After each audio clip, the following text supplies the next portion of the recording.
Engine 1 from car 1. Car 1's on scene at Subin Command. Give me a C.A.N report.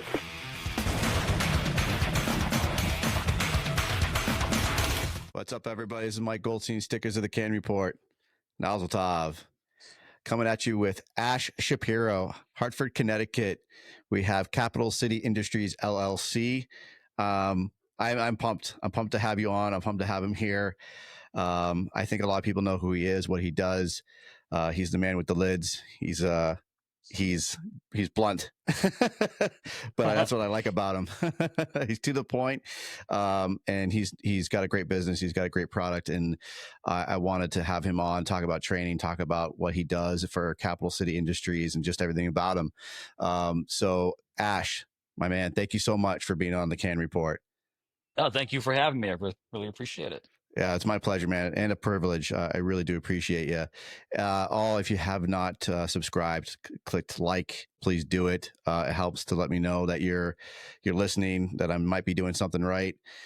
So if you see that button, make sure you click subscribe so I can keep on going with this. It really does help. And with that, I'm happy to have Ash Shapiro on from the Hartford, Connecticut, Capital City Industries. Ash, can you tell the world who you are, what you do? My name is Ash Lee, but I go by Ash just to keep it nice and easy. So I'm been a fireman for 17 years. Uh, since I was 19 years old, it's kind of all I know. And then I also run a fire helmet company where we sell or work on helmets sent to us where we make them look better, retro from the 80s, and then make them fit better so they're actually more functional and, dare I say, safer because they actually stay on your head. Amongst other things, too, we do sell an in-house designed radio strap that's deconnable. We sell our own plaster hook, which is a throwback to what Hartford used for years. They're still using it today. So we kind of dabble in a lot of different things. That's awesome. All right, man. So how did you get into the fire business? Tell me the background of, is it a generational thing? How did you get into the Hartford, Connecticut Fire Department? My father and my uncle were Hartford firemen. My father started in 1988, my uncle in 1990. Just growing up and seeing them all the time, I'd hang out at the firehouse when I was a kid. I'd see my uncle when he would come over. My father would come home smelling like smoke, like any other young kid with their stories and their dads.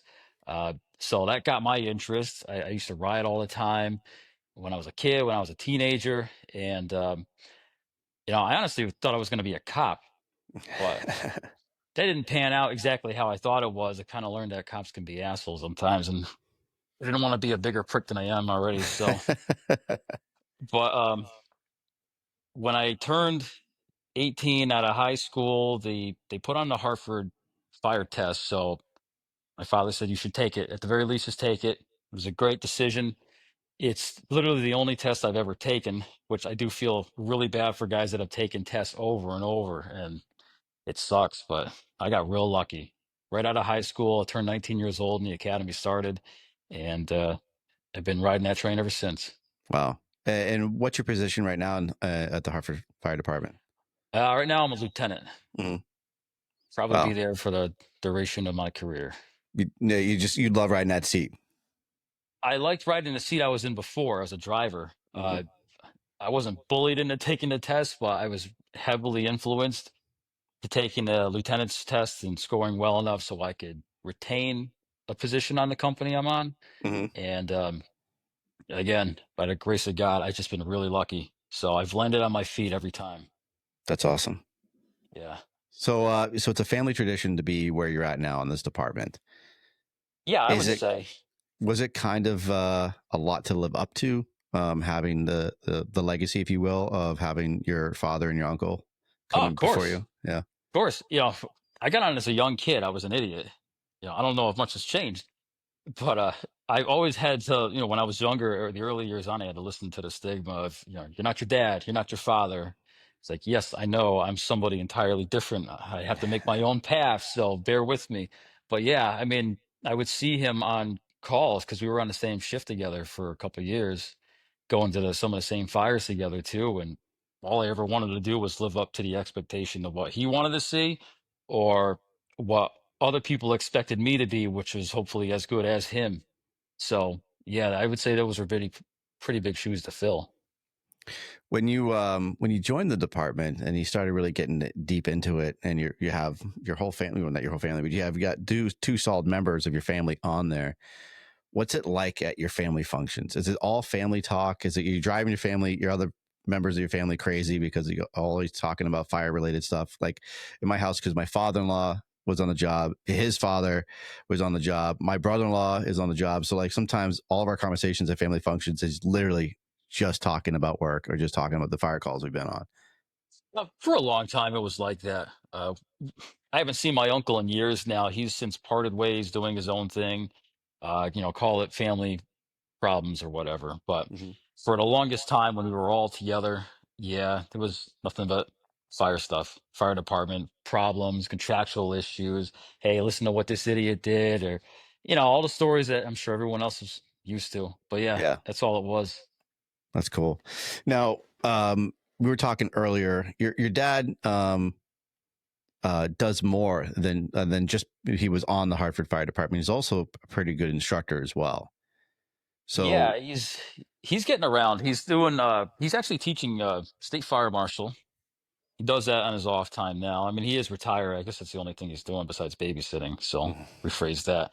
But he also has a class that's being taught at FDIC every year, and he teaches it on a small circuit, small scale around the area as well. It's critical thinking for fire officer development, and all it is based on his experiences of working his way up through the ranks in Hartford over 28 years. His experiences, how to deal with people, how to work with them, uh, the people skills you need to be an officer, not necessarily tactics, because there's a million books on tactics, and it really depends on where you work. This is more of how do you deal with people, how do you work with them, what makes them tick, that kind of stuff.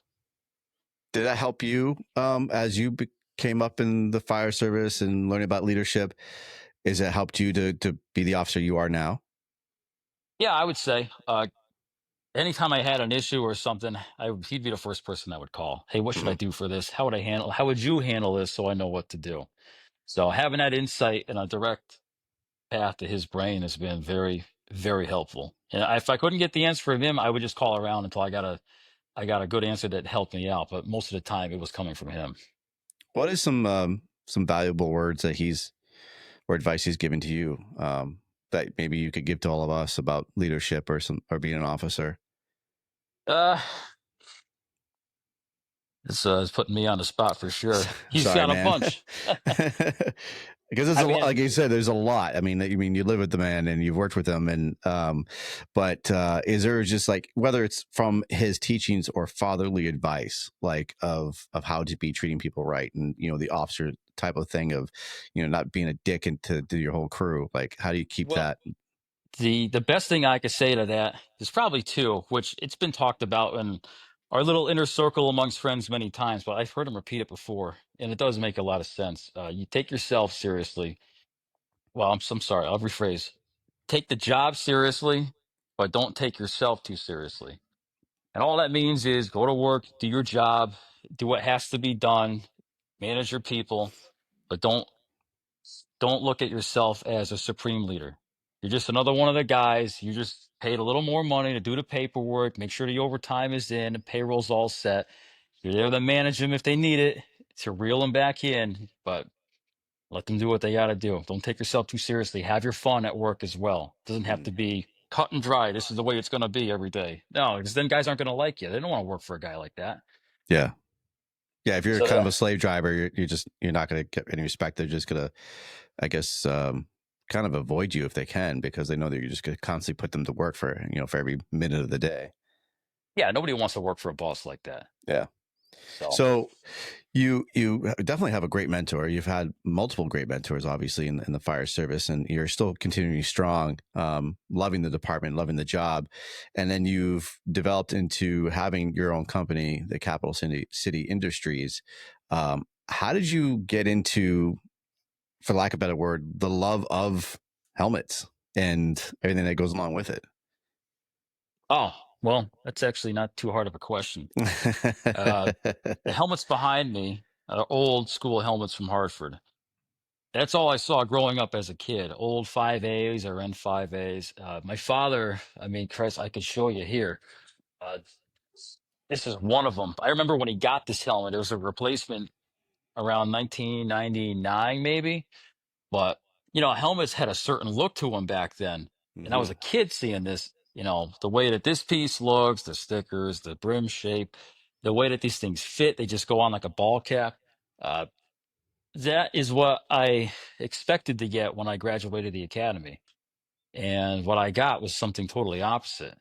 It just looked, it sat really high on my head. It had a lot of cheap parts on it. It didn't really look the part or fit the part. And I just started looking into why did helmets change so much? Why did it go from a nice classic look for 80 years into something that looks so cheap and it fits cheap? And ultimately what I found out about, not to speak negatively on Carnes, but they um they sold the company in 2000. They made some changes in '98 because they were in dire straits. They cheapened out on a lot of their processes. There were changes to the standards that they had to adhere to. And when they sold the company in 2000, everything that they implemented for changes never really changed, and MSA just kind of kept it going. Didn't want to make too many changes themselves. And as time went on, when they moved the factory in 2005, when they changed processes in '08, when they had to adhere to new NFPA standards in '09, all the regulations kept changing. They kept getting worse and worse. So when I got on in '07, when they handed me what I thought was going to be what I had, like what my father had, I was totally caught off guard. Like, what the hell is this thing? There was no write up or history of like, hey, these things changed and here is why. There was nothing at all, no source materials. So all I did was set out to take what I had and make it fit and look like what my father had. And that's how it started. What was your first build? Again, it's in arm's reach. We got show and tell. Well, I'm standing by the shrine, I guess, if you want to call it. This was the very first one I ever did. Okay. And was So that for you or was that for somebody else? this is for me. Yeah. I made sure that if I was going to do something for somebody, it was going to be dialed in on my own stuff first. Because, it to me, it doesn't make sense to run a business, but let me work on your helmet and you can be a test subject and then you can pay me for it afterward. That's wrong. So I did this one and I wore this from '07 till 2014. And then it just met its demise. So, but Saw yeah, some this is, work. That saw some work, my man. yeah, yeah, this one, met its end on Bedford Street. We had a fire where we were making a grab and it just didn't go the way we wanted it to go. Mm-hmm. So we're lucky we got out of that. But yeah, this That is the looks like. first one. I changed out the brass and low stickers, reshaped the brim, ditched the ratchet. And, yeah. So tell me about the ratchet, because some people have it, some people don't. There's been discussions on the builds of the helmet, like you said, like it wasn't the way you imagined your helmet would want to be when you first got your helmet when you came out of the academy. Um, a lot of people take off the ratchet, and I've heard Jason Marcello talk about it. What is it that you could give the information for about how it fits? What was the pros and cons of having that ratchet system in there? So if I can, I'll plug Jay. Jay is from Rekindled Lids, and he's a good friend of mine. So if Mm-hmm. you're seeking other work, you can definitely check him out. So the thing with helmets nowadays is manufacturers have gotten lax where they try to go with one size fits all. So you have giant helmets for people's heads of all sizes. Someone could have a moose head or a small grape, and they just expect one helmet to fit them. And they rely on a ratchet to make that work. And all the ratchet does is it forces your forehead further to the front of the helmet and relies on a friction fit.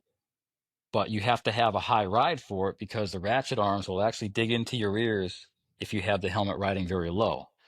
So you end up with a helmet too big, a helmet that's not balanced well, and it relies on cheap components to stay on your head. Mm-hmm. Whereas when there's no ratchet and it's fitted to your head, just like our bunker gear, it can go on your head like a baseball cap, fitted to you, and you don't have to rely on a ratchet. You almost don't even have to rely on a chin strap. Which has always killed me is our bunker gear is fitted and tailored for us, but the helmet's here. Take it and wear it. Don't ask questions. That's Mm-hmm. ridiculous. Yeah.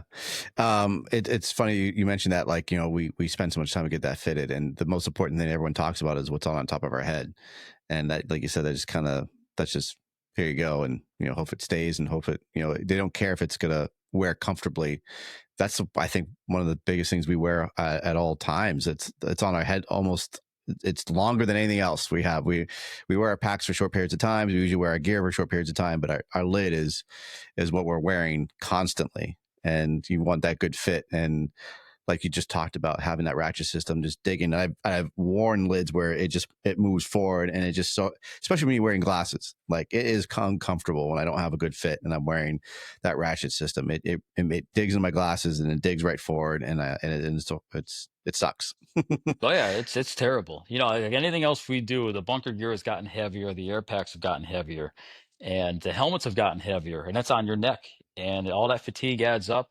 There's no need to have an overregulated helmet that can survive a nuclear attack, but meanwhile, it's gonna put stress on your spine or your neck. It's designed to withstand, a lightning storm, but again, we're bringing this into a burning building. It's going to get destroyed anyways over time. Hmm. So guys made it just fine with old 5As, or even the 880s, were literally construction helmets with a suspension and a brim on it.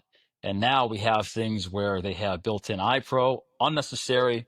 They have foam impact caps, 2 inches thick, unnecessary. They want you to put a helmet on and cinch that chin strap down so tight that it becomes uncomfortable and unbearable. And that's just not good enough for me. Yeah. And now, when you said, like, the proper fit and measurement, now when you're doing a build, how are you getting it to fit somebody's head? So it depends on the helmet. Uh, some helmets we have to convert to what we call a brass band system, and it's literally just what Carnes will still uses to this day, but they invented it in the early 1920s. It's a retaining band. It's circular, drops into a helmet, and has a channel where you would snap in a liner of their design. Again, the design is beyond 100 years old at this point, so anything goes. But we have a liner that we have made for us that has short and thin ear flaps that you can tuck into the helmet and pull them out when you need it, and they're rated as well. But when you untuck your ear flaps, you shouldn't have to untuck a quilt, which is basically how helmets are nowadays. Oh, you have to wear a hood based on the standards, but you also have to have ear flaps that are 3 ply deep, which is ridiculous. I mean, they Yeah. soak up all the room in the helmet. And then they have X amount of room in the helmet with a gap for crush depth. So the suspension lays here, and they have another inch and a half above that till an impact cap or the top of the dome, and they want that to be a crush zone.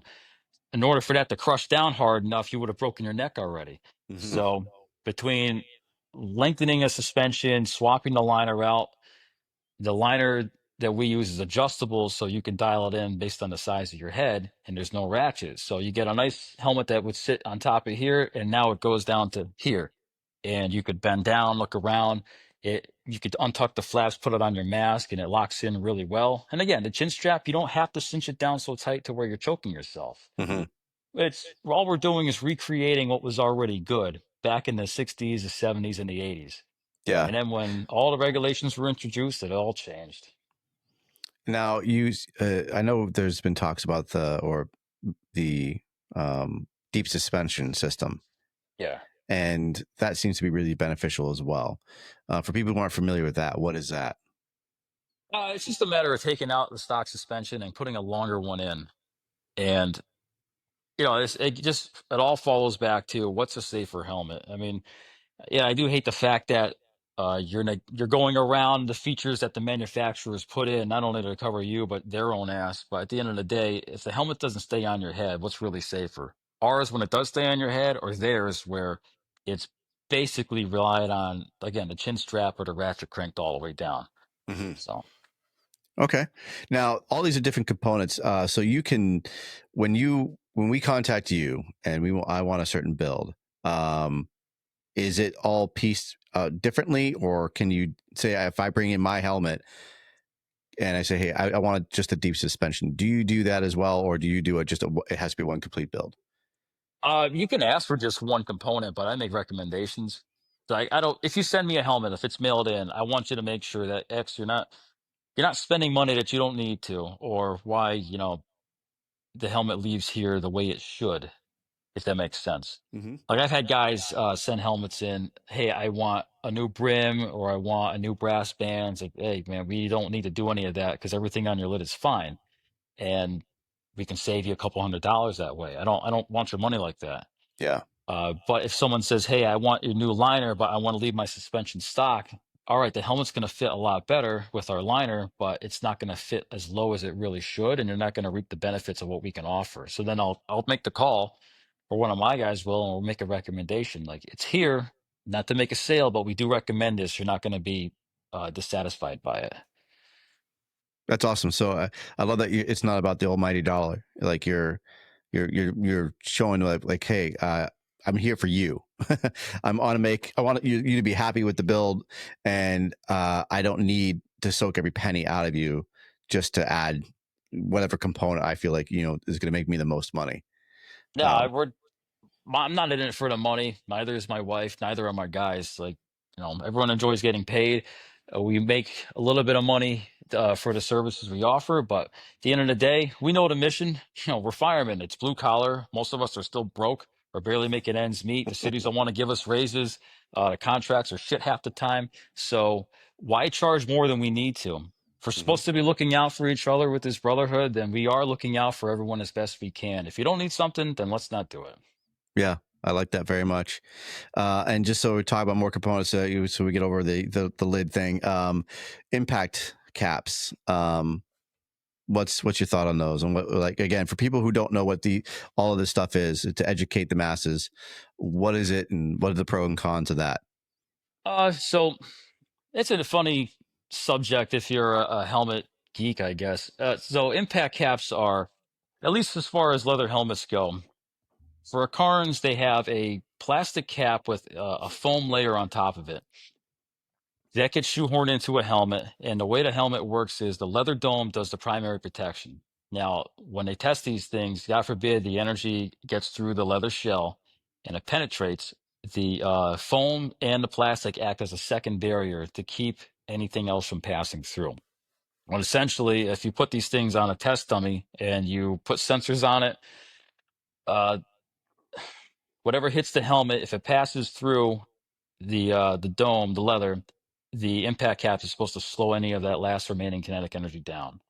The foam on it also acts as an internal heat barrier, so it keeps temperatures from going past, say, 120, 125 degrees, because it's the point of skin failing. So sounds over-engineered, but they came out with that in the mid 80s. They were able to keep some simple kind of impact cap in place. Since the 80s, they've since added an air gap between the leather dome and the cap itself. So again, if the leather collapses, that slows the energy down enough so that when it hits the impact cap, there's not a lot of energy left. That's the Hmm. scientific portion of it. At the end of the day, Carnes allegedly had to go back to the early 1900s to find a single documented case of something penetrating a helmet and causing a problem where there was a serious injury. But because the OSHA standards and NFPA standards had changed by the early 1980s, they had to make some kind of a change and appease the masses. So they made the N5A and the N6A with impact caps. Uh, the N6A is even more interesting because while the N5A has a single impact cap, the N6A has two. Okay. So, in order to meet the NFPA standards, you have the same impact cap as an N5A, and you have a hidden impact cap, which the only reason it's in there is to pass the NFPA heat test, where they take a helmet, they put it on a sensor in an oven, and they heat it up for 500 degrees for 5 minutes, or whichever it is, and then they can't have any shrinkage of the dome where it shrivels like a raisin. So the hidden impact cap serves no really uh, penetration protection. It's just there to retain the shape of the dome. Huh. So you put that in there to give us more protection or to pass the test, which, all right, now it passes the test, but you made a heavier helmet, which is more Yeah. cumbersome and it's just a pain in the ass. So thank you for making sure this passes the test where if something fell on my head hard enough, it would still snap my neck in half. So. Yeah. That's But great. I never knew that. That is some really great information. So it's just a heat test thing. for the hit N6A, the N5A and the 6A, they share the same cap Yeah. before that. But there's also an argument of do you want an impact cap or not? And actually, Jay brought this up recently. There's plenty of guys that wore 5As with no caps for years, and they were fine. Like, just you have to monitor the condition of your helmet. If the leather is getting brittle, all right, it's time to hang it up and go to another one. Guys that keep the impact cap, I do see merit in keeping it, even though it does add weight.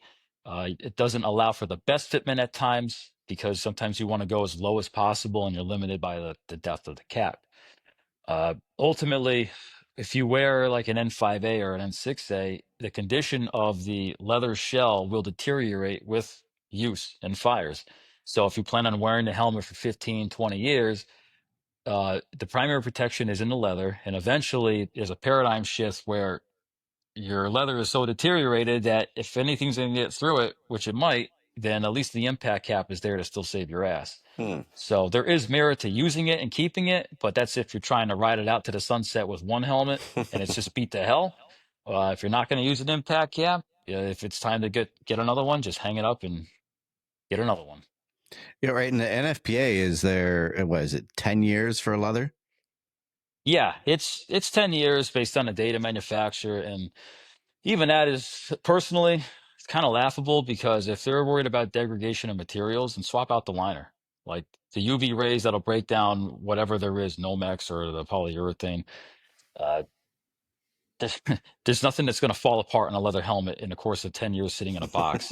If Yeah. again, if you're that worried, replace the soft goods and keep it moving. But Mhm. these things are so expensive now; it's just laughable to replace them every 10 years.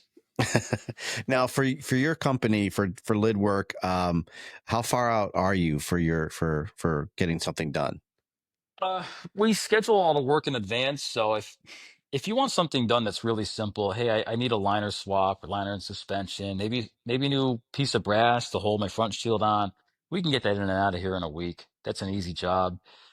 If you need something more substantial, hey, my impact cap needs to be replaced, or I want the cap taken out. I want to convert my 880 to fit like a leather helmet, or something like that sort. That'll take 6 weeks from the start to finish. And if you ask us today, hey, can I send my helmet in? We'll say, yeah, if today is May 1st, send it in probably June 1st. That way, the helmet doesn't sit from here May 1st to June 1st. June 1st, we receive it, the clock starts, and it's 6 weeks, and then that's that. Yeah. Okay. So now you go and you do some with the conferences as well. You do some on-site stuff as well, correct? We do. I like to think we set a really, really high bar with that because basically just started doing that at the Firehouse Expo for 1 year in Ohio. And that just grew into more for every conference we did, and the bigger that our crew got here. And I think we peaked with FDIC in Harrisburg last year. So FDIC, we did on-site work, and Jay was there doing the same, if not similar, services, and he was slammed just as much as we were. But we did. Um, if we worked from Tuesday to Saturday, we did about 150, 175 helmets. Wow. And then in Harrisburg, which was 2 days, we did about 150 helmets in 2 days. Wow. And now that the majority of the work that you saw, was that bends, or was that just like swap outs of, again, like deep suspensions, and like what was the majority of what people wanted to get done when on the on-site at the expo? It was a mix of everything. It was cap removals, band replacements. It was band conversions, taking a TL2 and putting a brass band in it so it fits like a Carnes. Um, Working on N5As or N6As, putting new liner suspensions or brass on. I mean, it was all over the place. We had to group them together so that we weren't resetting for every single job. Wow.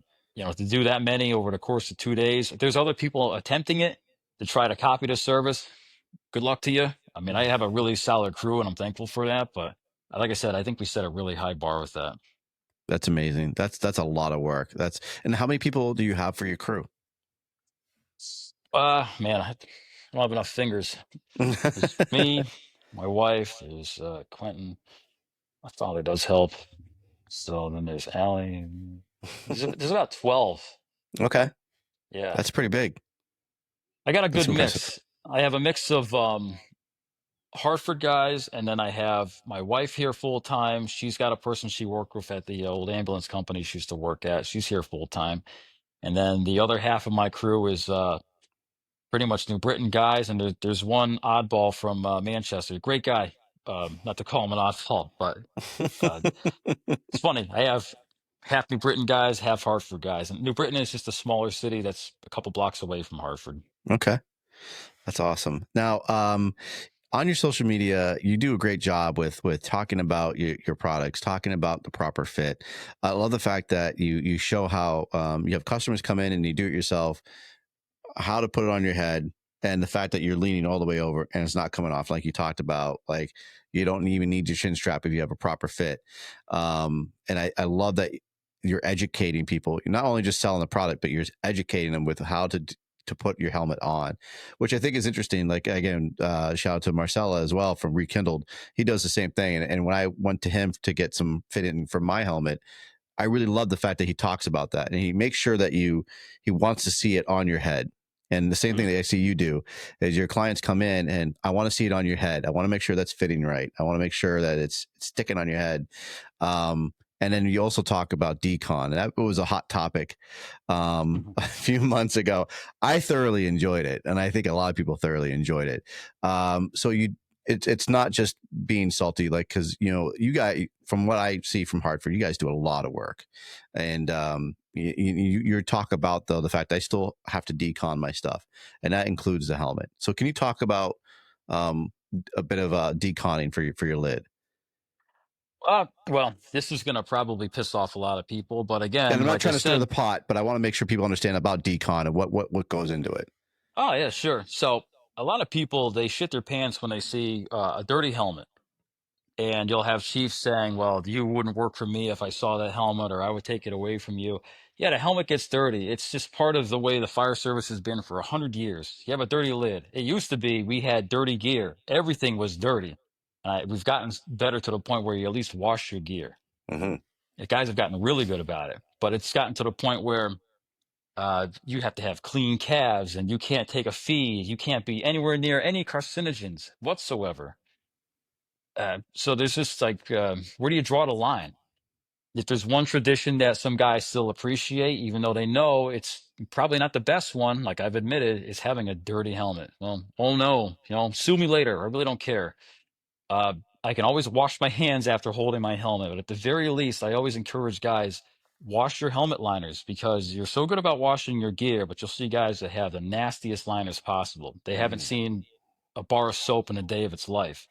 And all it takes is just, at least for a Carnes leather, fill the inside of the helmet with some warm water, put some Dawn dish detergent in there or Flame Decon soap, give it a good scrub, rinse it out, and let it drip dry. And then it's good to go. Do it on your off days. But some guys go above and beyond and they scrub the whole thing down, which it's more power to you, but that's not what I'm going to do. Mm-hmm. So when you do the liner, are you taking the liner out, or are you just scrubbing while it's in there? Because obviously, because you, like you said, you got the copper ring, and you have your liner. It's secured in there.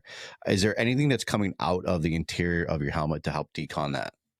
No, there's really no need. Again, it's like an old U.S. Army World War II helmet, a steel pot. Just fill it up with some warm water. Get in there with a toothbrush or an old bottle brush for babies, and scrub it with the soap.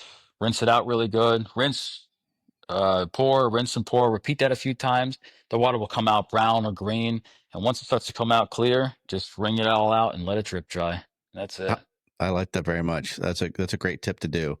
And now, do you do anything with your department to educate them on decon? I know it's a silly question, but sometimes people, especially newer people, they don't know the ins and outs of everything. Is that this? Do you guys have an SOP, or is there a certain like training procedure on how to properly clean your lids? Not for helmets, no. Yeah. I've inquired about it just as a gesture of good faith, and not to speak negatively, but nothing ever became of it. Mm-hmm. So you try, for me, I try it once. Well, that's all right. We'll just move on, I guess. But I've always, anyone that I've seen or run into that I'm familiar with on my job, I always tell them, like, hey, don't forget to do this. And at the very least, I tell my own guys, like, hey, uh, that was a good ripper. Maybe you should wash your gear and your liners too. And not to force them, but it's caught on. We keep our own supplies on hand at the station, and guys will do that as soon as they're done with the fire. Mm-hmm. All right. Personally, I just like to bring it home, and I'll do it at home at my own leisure. Sure. Now, you mentioned the soap Flame Decon. Do you enjoy using that, or do you prefer that, or have you tried different kinds and that was something that stuck out for you that you seem to have the most benefits of using?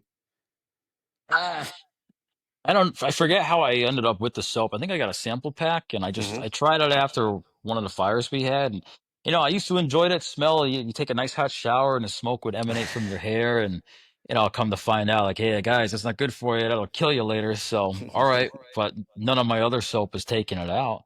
So the flame was the only one that I really tried that really eliminated the smell and took all the carcinogens out of your skin. So I don't know, I just stuck with it. Nice. Okay. I was just curious, people have their preference, and was curious how you came across it. And Tara, she does a great job with her product. So I was curious if she gave you samples, or how how people come across their certain products that they like to use. She has after the fact. So I've made the connection with Tara well after I got the samples, and she's even been gracious enough to show me the research that she's done, which is pretty elaborate, and there is some scientific standing with what she offers. So I mean, maybe it's not the best that I haven't tried others, but I've been so satisfied with what she does offer that I'm pretty much sold on it. Absolutely. Yeah. Why not? Why change something that's good, right? Yeah. So I meant to ask it earlier. We were talking about the impact caps and talking about the foam and everything else that goes along with it. We talk about cancer. We talk about chemicals in our gear. Has anyone ever done any studies with what goes on in an impact cap, like the adhesive and the foam when it reaches a certain temperature? Does that have any? I'm completely blind to that, so I have no information. I didn't know if you had any of. Is there any scientific data of what's going on in that with all the material, especially foam in there? Is it, it's coming down onto our head as if it's getting to a high temperature? That's a good question. That's unfortunately that's one I couldn't answer because those are probably trade secrets by the manufacturers. Hmm. And you know, I I've actually had talks with MSA reps. They've reached out to me or vice versa. Hey, you shouldn't do that, or hey, try to play nice. I try to play nice as best as I can because at the end of the day, they still have a product they have to sell and offer.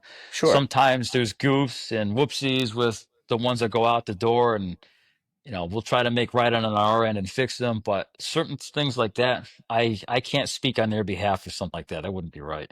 I Sure. just don't know. Absolutely. Yeah. I'll have to look into that because I've always been curious.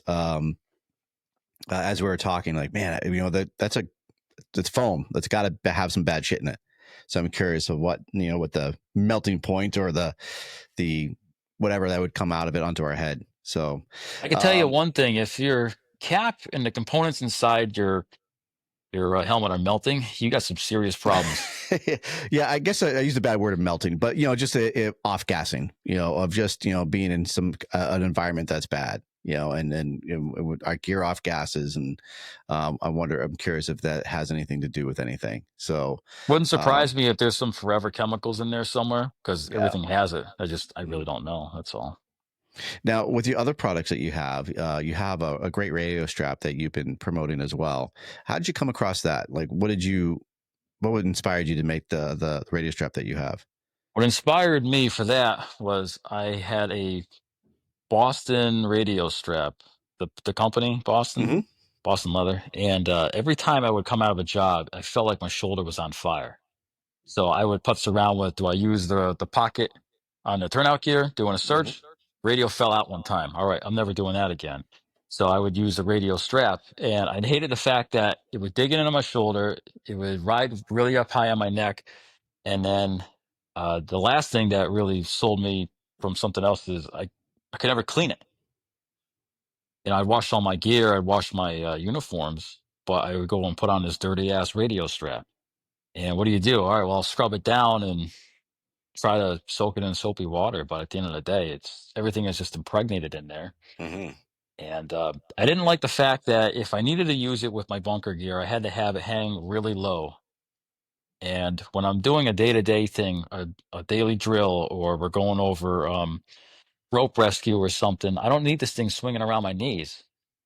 I wanted something that would stay by my hip, but it was either, or with leather straps, it's one or the other. So I couldn't just dial it in the way I wanted it to. So literally at FDIC, over a couple of drinks, I drew up a concept on a napkin, and I brought it home and I just started chipping away at it.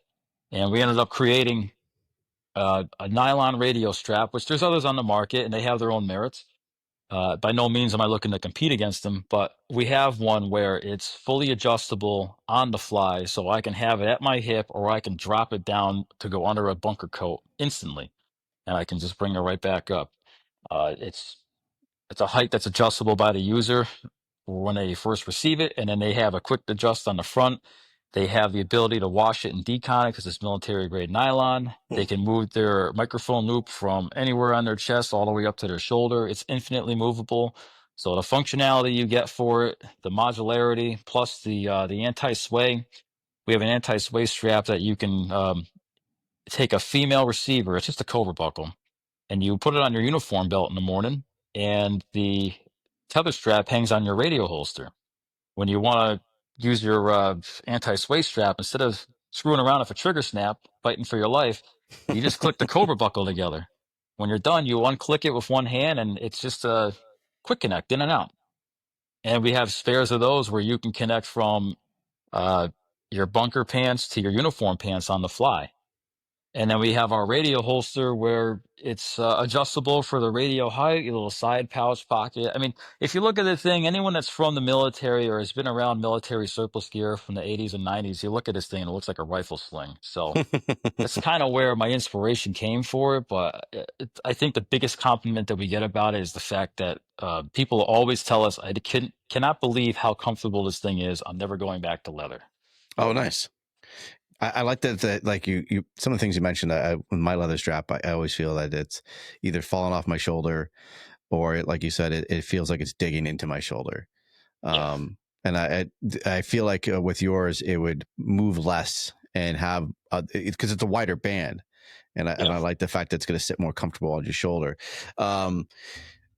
Now, you sell that, and the fact that it's your own brainchild is just super cool. It's like, I love how your brain doesn't shut off, and you're just literally sitting in a bar, and then all of a sudden you're just drawing up a radio strap that popped into your head. And then you came up with like a military grade chin strap as well. Yeah, the chin strap is actually kind of interesting in itself. We came up with bringing back the retro chin straps that were used in the 80s and the 90s. And when I put the feelers out, in typical fireman fashion, I asked, what do you guys want to see? They said, well, we want to see the OD green, olive drab green Nomex versus the black nylon. And then as soon as we released the two options, all these schmucks, they bought the black one because it's black. And every time people buy it in person, I explain to them, like, so what it is, we have a black nylon retro chin strap, and that's what Carnes used from 1985 all the way until probably 94. And yes, it's nylon. Yes, it can melt, but it melts at 480 degrees plus, which means your face mask is melting, your radio's melting. So there's shit going down, and it's time to turn around, basically. So as long as guys are aware, there's thousands of these things in the wild, not even by my own hand, but it's a nice throwback option if you want to keep it affordable. If you're only $22. What we also have is what I consider the premium olive drab green Nomex, and it's got the consistency of nylon. It's real, real thin. There's no other blend like it on the market. It's a military spec. We had to have it specially milled just for us. Cost a small fortune. Wow. That will actually hold up to 700 plus degrees. Wow, that's amazing. Yeah. Not that you should be in a fire that's going to be at 700 degrees. Right. Trust me, I agree. I mean, but again, I tell guys, look, if you're going to be using this helmet for like a burn building, or you're going to be in a flashover simulator, get the green one, because that's going to hold up to some serious abuse. The day-to-day shit, the black one's going to hold up fine. I have one on my helmet just as a test subject, and there's no problems with it. I've rarely ever seen one fail. If it's failed, I mean, the quick connect buckle is made out of similar nylon. That's melting too. So again, if everything's melting like that, there's some serious issues, and it's time to regroup. Yes, sir. Absolutely. That's great, man. I love the I love the thought that you put into everything. That's again, I follow everything you're doing, and the fact that the radio strap and the chin strap, you're just amping it up. You're just taking it up to another level to help everybody out, and I think it's great. But obviously, you just don't do lids. You just don't do the straps and everything else you've been coming up with. But you are, like we just talked about earlier, you are on Hartford Fire Department. You're a lieutenant on there. What do you do with your crew? Like you're really into Fools, the New England Fools, and that's where I first met you, was at the New England Fools conference. And you do training with them. And do you bring that training to your crews, and what do you try to bring home with them of getting some good training in? Well, if I can start with that, I can't thank Rusty Ricker and his group of boys. Uh, like my hat's off to them. They run a hell of an organization. Very grateful to even be involved. That all started just by connections, I guess. And Rusty asked one day, can you help out with teach and search? So that's how we got involved with that. But whatever we do with the Fools training, it's no different than what I would go over with my own guys in Hartford. There's no flick of a switch and, hey, we're going to do it differently just because. It's all just built on experiences that we've had in the city. What kind of trainings do you do? Do you just kind of, are you sitting at home, like, again, like obviously your brain doesn't turn off, it seems like you're always coming with great ideas. So are you sitting at home one day, go, you know what, my next shift, I want to do this kind of training or this kind of drill? Or was there a call that maybe didn't work out too well, that somebody you had some issues with, and you want to make sure they're proficient in that? Like, what do you do? Or is your department dictating what you're doing for your monthly drills or weekly drills?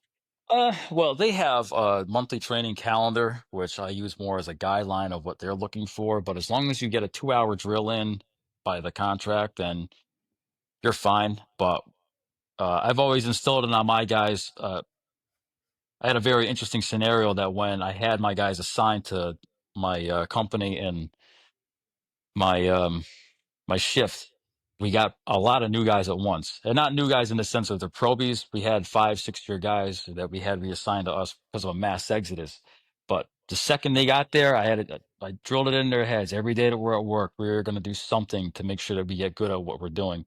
The city pays us a lot of money. I mean, it may not be enough depending on who you're asking, but they pay us a good amount of money to show up and do our job so we could at least be good at what they're paying us to do. And Yeah. the rest is, just a luxury. So, yeah, as far as drills, I mean, I'll ask the input of the guys, like, is there something you want to cover or go over? But sometimes it's comes down to we went to an incident like a pin job, or we had a certain circumstance at a fire, and maybe one of my guys was detailed or off. So okay, well, what we learned from that, we're going to transpire to you one way or another. We're going to go find a building, or we're going to go to a junkyard, get you up to speed. We could do anything from rope rescue, confined space for the technical aspect, or we go as far as keeping it simple. We're going to do forcible entry on real doors of a vacant somewhere, or we're going to do, getting confident in your gear. Like, hey, maybe we've had a slow month or something. Let's go to the burn building and toss it around, and let's make sure that we're honing in our skills here. They're not everything on a rescue company has to be cutting up cars or going over the edge of a building. Uh, our bread and butter in Hartford is fires and extrications. So, you can do trench rescue for 6 months straight. And that, meanwhile, hey guys, we're still going to fires here. That's a little Yeah. more important, even though, yeah, the trench rescues is just as equally important if it comes in, but like we need to be good at what comes in more frequently as well and not let that go by the wayside. So, as far as what we'll do, I usually will build it off of prior instances, things I'll see from other guys that I talk to. I really, really am a fan of redundancy. So just on our company alone, let's say we're going to do something as far as pulling a car, because there's times where a car is against the barrier, there's other cars against it. All right, guys, the simplest way to move a car. Is there another car near it? Put that one in neutral and just nudge it. All right, well, how about the winch? The winch is always a go-to. I like that over a grip hoist. The grip hoist takes a long time to set up. It takes manpower. I can put a winch together with snatch blocks in half the time. So that's our primary. Oh no, the winch shit the bed, guys. What are we doing next? Redundancy. All right, well, we already have the spreaders out, and we use 40-inch spreaders, the big boys. Mm. So we're going to do a chain pull because I can get that into operation faster than a grip hoist. All right, well, we don't have the reach or it's just way too much chain. All right, well, then we'll use the grip hoist. What's after that? What's the last possible option we have? Oh, come along. It's no different than even doing like an airbag operation. We just did one recently where we had two dumpsters on top of each other and they were teetering. All right, guys, marry them together. There's survivable space in the corner. God forbid it's rolled off of a flatbed or something. How would you lift it? Hey, our primary means of lifting with the airbags is a pre-rigged SCBA pack, pre-regulated to 150 pounds. It's out for service. Now what do we do? All right, dust off your skills there and go to the loose regulator in the Paratech box. Hook it up to a bottle manually. Well, we have a second operation we have to do. There's only one regulator as a spare. Break out the manifolds. The manifolds are older than a couple of us combined. They're from like 1982 when the company started, but they still work. So always have a game plan for what you're going to initially do. And if shit goes sideways, what's going to be your plan B or your plan C? And you always have to constantly keep that in your head as far as, all right, well, this is going well, but I'm ready for the next thing just in case. Yeah, that's great. Always planning, always keep moving, ever forward. Yeah. Yeah, I love that, dude. I forgot to ask. You mentioned rescue. Is that what you were on, or are you on an engine? I'm on a rescue. Okay. Yeah, you mentioned rescue. I just want to make sure because I didn't ask in the beginning. So you're on a rescue. Well, How many men? I don't like to put it out there that I'm a 20-year guy or I'm a rescue guy. I'm just a fireman from Hartford. I'm a fireman on the East Coast. That's all people need to know. If you want the details, if you ask, I'll tell you, but that's not how I'm going to present myself. I've seen way too many guys do that and thump their chests, and it's just such an instant turnoff. So, No, I just like to make sure, like, what is it that so people get the details of what is going on and what what you're referring to, and it's good background information, and I appreciate it. So, how many guys are on your truck? we have a minimum of 4. That's by Okay. contract. We can ride up to 6. We've had as many as 8 many years ago because the department was actually pretty heavy, but it's a minimum of 4. Anything over that, if there's vacancies elsewhere in the department, then we detail a guy out, which is basically you're just a fill-in for the day. Mm-hmm. And like I said, as long as another company has their 4, then we have our 4, and so on and so forth. But to answer your question, I'm on a rescue. It's called a tactical unit, which has to be explained every time it gets brought up. But it's just the city's heavy rescue company. Like I said, staffing minimum of 4, and I like to say we have the similar target hazards as some of the bigger cities, just in a smaller package. It's only 17 square miles. 17 square miles. Okay. How many residents are in Hartford, Connecticut for 17 square miles? It depends on the time of day. I mean, when the office buildings were at their peak, I would say 150,000 during daytime hours. I want to say it hovers anywhere from around 125, 130,000 right now. Wow. Yeah. So you guys are pretty busy. Yeah, I'd say busy enough. We get about 30 to 33,000 calls a year right now. Mm-hmm. We've in my passings with these social media superstars, uh, a couple of guys had the nerve to say, "Well, Hartford doesn't do shit." It's like, well, compared to what? And he said, "Well, Houston, or not to use Houston as an example, but this is his words. Houston's doing like 12 fires a week. You're doing 12 a month." And I said, "Don't you think that's relative? It's a small ass city. Houston is like 50 times the size of Hartford. We'll Yeah. get our fair share of work. It'll come. It's just got to be patient." There Yeah. are times when we have slow periods. This year has been rocking for some reason since the beginning of the year. I mean, it felt like there's been a fire every other day, every other week, and it's just finally tapering down to normal levels now. So Yeah.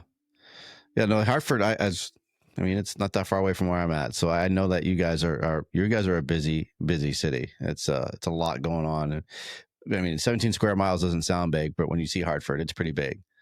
And you guys do a lot of work. And now when you have your crew and you guys are super busy, I like to always touch on mental health as well.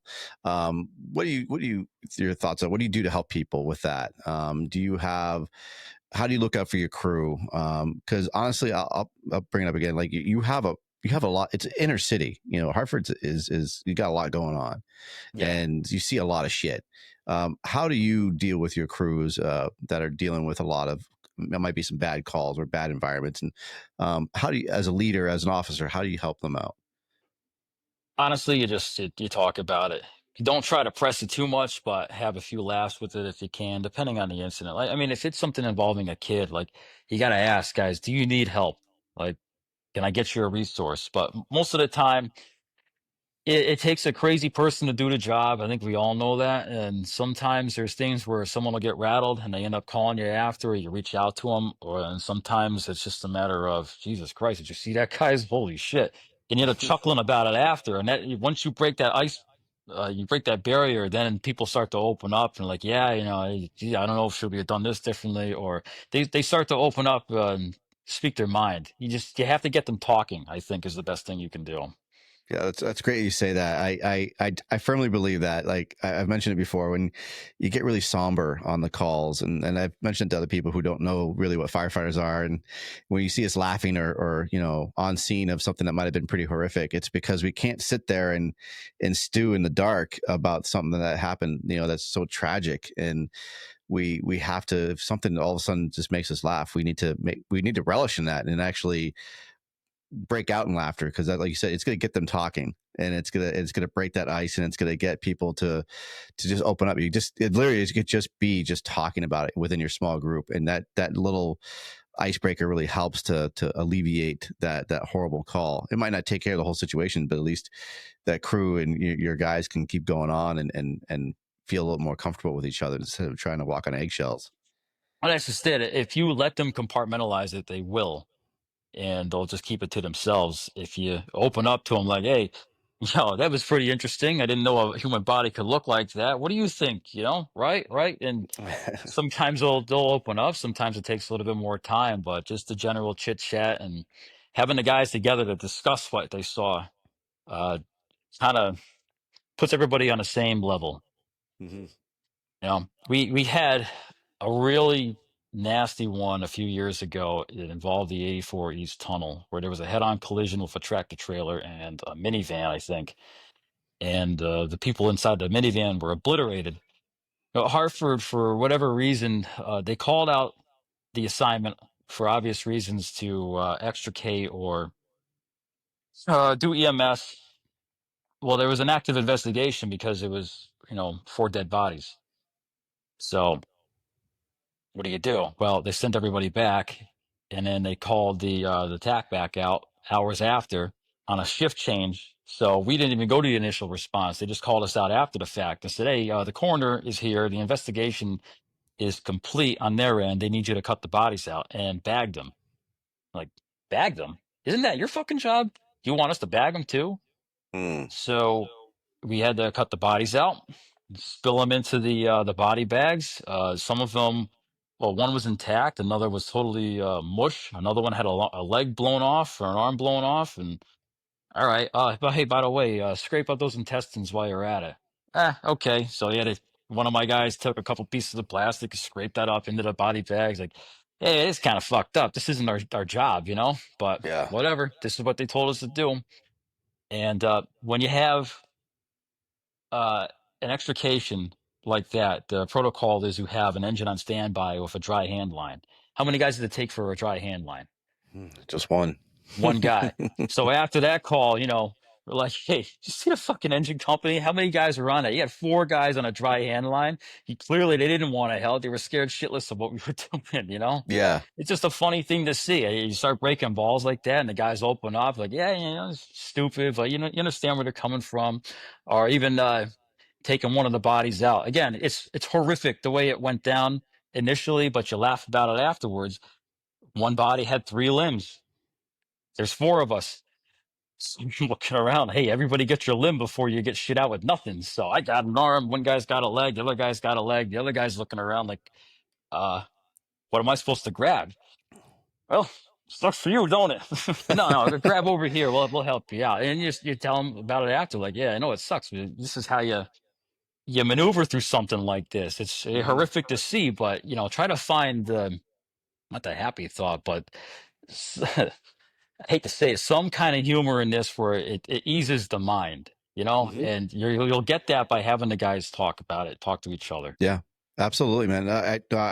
I don't disagree with that at all. Again, I think for people who don't understand what we do and um, find it difficult when we're laughing on scene of something like that, you do have to make light of it, unfortunately, because their mindset's going to be not going to be able to go on the next call because they're going to be thinking about that the whole time. You got to be able to find some light in that darkness. And yeah, man, it's crazy how you have to make some humor out of something that's so tragic, but it's not making fun of the people. And I hope people who are listening to this or watching this understand that we're not making light of the victims. We're not making light of the situation, but we have to continue on to do our job for the next 24 hours from that call. And if we constantly have in that dark mind space that's all you're thinking about is the tragedy of it, how good are we going to be to carry on for the next call, the next cardiac arrest, or the next structure fire, the next extrication? And you got to be able to clear your mind and move on to the next. That's an unfortunate part of our job is we can't just say, okay, that was tragic, we're going to go home now and try to piece everything together. No, we have to clear our minds and go on to the next job. Well, that's just That's what we it. get paid for. You could be asked to do the same thing 5 minutes later, so you Yes, have to sir. find a way to just keep it moving. And Mm-hmm. some people have good luck with the department shrink or talking to a shrink on the side. I I won't knock it for any reason whatsoever, but I do think our best tool is just each other, Each especially other. people that you've crawled down a hallway with. You know where they're coming from. They've had similar experiences. Just opening up to each other is probably your best tool. I couldn't agree more, man. Absolutely. The EAP doesn't really do a good job because you're talking to people that you really don't know and don't do the job. You're better off just printing out a piece of paper with somebody's face on it and just talk to that for an hour because that's pretty much what you're going to get back. Yeah, But unfortunately. but talking to you and me or talking to somebody who does a job and again, like building that bond, like you said, you've crawled down the hallway and you've seen some really bad shit. Those are the people I want to talk to because they're going to understand exactly where you're coming from and they're not going to judge you. Even though the EAPs and therapists, like, that's their job and they're not going to judge you. But at the same time, it's some of the shit you're going to say, they're going to be like, what the hell's wrong with that guy? So I Right. love it, dude. You gotta be able to talk to it. And as a leader, as an officer, as even senior guys, to be there to understand, like, hey, I've seen some bad shit, and I'm going to help you through it. That carries a lot of weight, and to be able to be that shoulder for them to lean on. But like, I just like to talk about it and make sure that people understand, like, everybody has ways to deal with things, and it's really important that we do talk about it because, man, it sucks. We lose a lot of people to this environment, and people don't think they can talk to others, You and it's had to important that. have somebody that you can rely on, that you can talk to, whether it's the other guy that you share a seat next to in the back, or again, someone that you've physically crawled down a hallway with or been in some good shit with. They'll understand where you're coming from. Uh, you know, as the officer, it doesn't mean I won't talk to my own guys. I've opened up to them before too. Like, yeah, I think we could have done better at this one, guys. Like, you know, they'll give me the reassurance, like, no, we did everything we could. And God forbid that I just didn't, not that I didn't like the answer, but I needed more. I've even asked my father as of recently, like, hey, we tried to make a good search in this room. We got beaten out twice. The heat was just so intense that we were getting cooked alive. And come to find out, we were within arm's reach of a person the whole time, unbeknownst to us. And Mm. every time we would get close and in the area of, the fire would just take off on us, and we had no line, we had no water for a good 10 minutes, and we made a good effort. And even him, all right, well, I- based on his experiences, you did everything you could.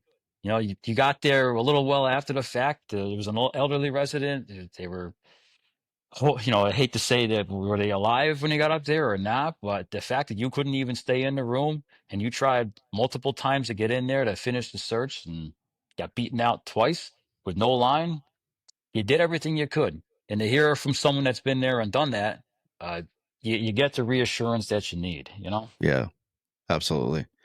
Yeah, man, that means a lot, especially coming from someone like you said that's been your mentor in your life, who's got you into this career, who's pushed you to do that career. That carries a lot of weight, and to have that Yeah. reassurance, that carries a lot, man. So you got anywhere else you're going? Are you doing anything else with Capital City? Any trainings, conferences, or anything coming up for new ideas of other kind of cool stuff you're coming up with to help us with our gear? What we got here for conference wise? We're taking this year off just because of time commitments. So we did FDIC. I think it's a one and done, just because it's a lot of money, but time commitment. Even for me, it was 8 days away from my family, Mhm. and my other guys, it's the time they have to take off from work. It's time away from their families, and as fun as it was, we worked from opening day until close, and we barely even got to walk around the conference. Yeah. So it was an ass kicker. But we made our noise one time. We had a really good time doing it. We were going to do Harrisburg this year, but had to back out due to time constraints and other commitments. So we just moved into our new shop, and we're focusing on that. And hopefully next year we'll hit the road to Harrisburg and maybe Wildwood.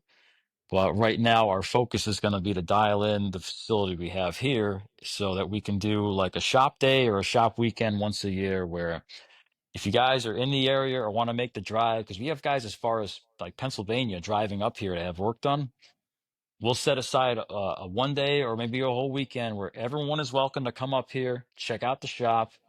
You can skip the wait list if you bring a lid with you. We'll work on it on site just like we do at the shows. You'll get to check out the Hartford hook we have, check out the radio straps, try on all of our demo helmets.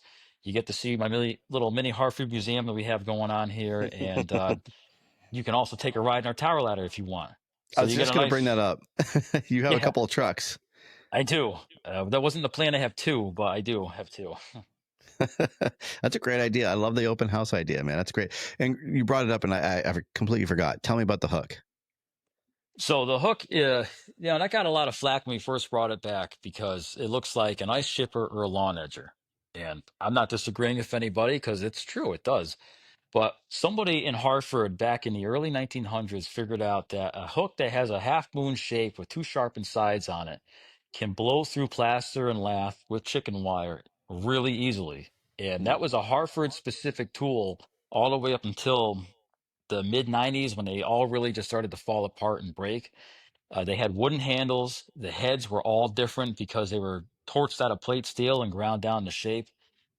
Literally handmade by our machine shop mechanics. Hmm. So they kind of fell by the wayside. And then when I got on the job, I was looking around for one because, I always wanted to be just like my dad. And he has pictures of him holding one and using one. So I was asking, what the hell is that thing? I said, oh, it's a plaster hook. This is just what the men use, like he would say.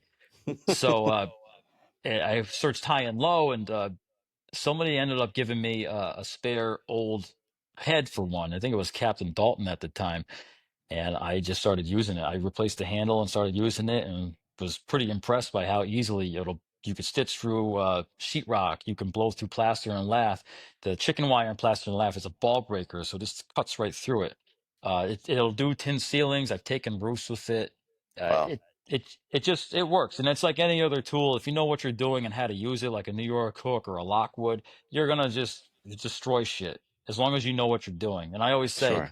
you could give a guy a fucking shovel and he'll do the same job, just not as efficiently. For me, the hook that I use, a Hartford hook, is efficient and I like it. But we brought that back mainstream with a wooden handle. Guys were like, yeah, we want a metal handle. It's like, okay, we'll do a metal handle. So now we got metal handles made out of roll cage steel for race cars. So you're not going to bend that. And we modernized it. So all metal, 4, 5, and 6 footers. And we've got them in, based on the sign, there's 36 states right now. Wow, that's awesome. That's Yeah, fantastic. Bring it back. Bring it back old school. Did you give trying. your dad one as a thank you? You know what? I didn't, but the shrine that we have where everything is on display for him, he's all over it. I mean, most of the pictures are of him on there, so It's true. That's true. That's he nice. knows.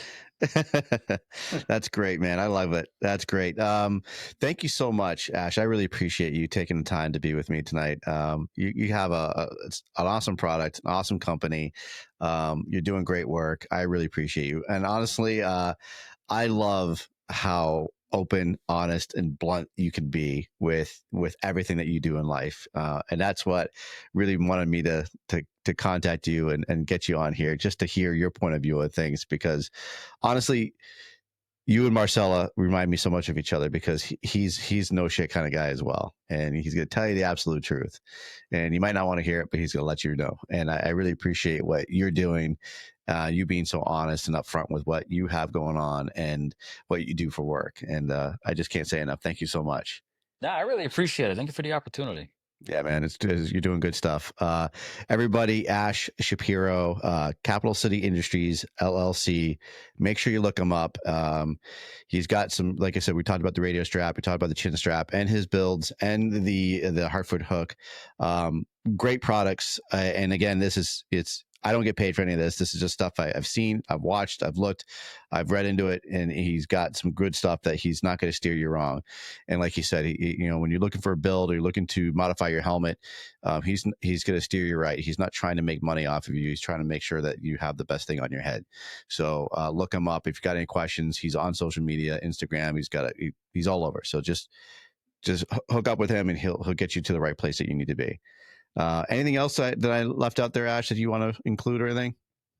Yeah, I mean, I'll talk about anything, honestly. It's up to you. I mean, we got the 2 towers. That was not an oopsie, but just fell into my lap. The fire department's going great. I don't know if it's a downslope. We're over the 15-year mark, so I don't know. Everything's going good. Glad to hear it, my man. That's great. Ash, thank you so much for being on the C.A.N Report. Thank you all for tuning in. I hope you got something out of it. Again, click like, subscribe. Let me know how I'm doing, and show Ash some love. And thank you all for tuning in. You all take care. Love you. Mazel tov.